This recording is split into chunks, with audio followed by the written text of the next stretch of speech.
Viewers, Brahmaputra নদীর তীরে রয়েছে প্রকৃতির অবারিত সৌন্দর্য। এই মুহূর্তে ব্রহ্মপুত্র নদীর তীর ধরে হাঁটছি।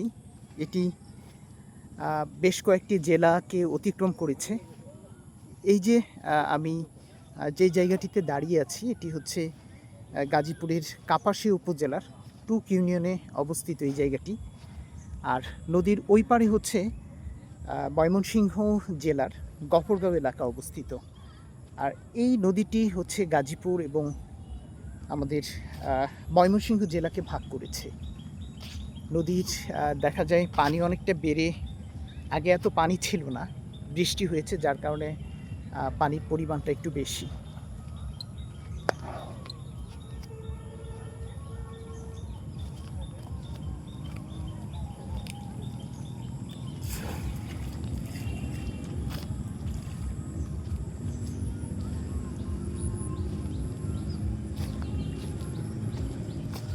আছে মাছ ভাই?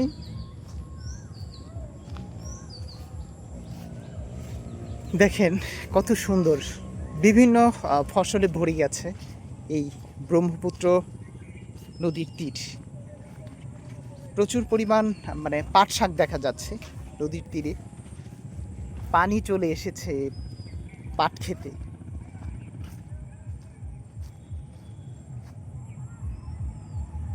আর একটু হেঁটে যেতে পারতাম, কিন্তু ভয় লাগছে, যদি সাপ টাপ থাকে রিস্ক হয়ে যাবে। পুরো এলাকায় ফসলে ভরে গেছে নদীর তীরে। নদীর এই পানি দিয়ে খুবই সুন্দর ফসল হয়। যতদূর চোখ যাবে দেখবেন সবুজ ফসলে ভরে গেছে।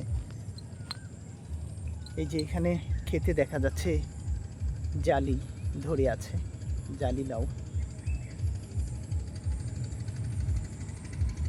এটা হচ্ছে ঢেঁড়স ক্ষেত।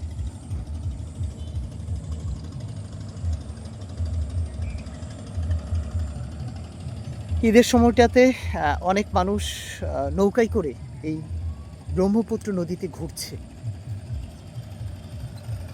ওই যে সামনে একদল দেখা যাচ্ছে ইঞ্জিন চালিত নৌকায় করে, তারা এই ব্রহ্মপুত্র নদী দিয়ে ঘুরে বেড়াচ্ছে।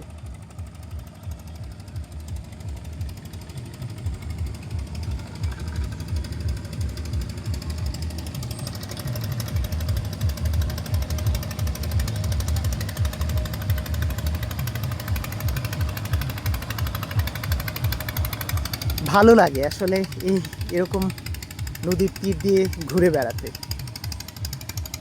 তো বন্ধুরা, এই ব্রহ্মপুত্রের তীর থেকে বিদায় নিচ্ছি।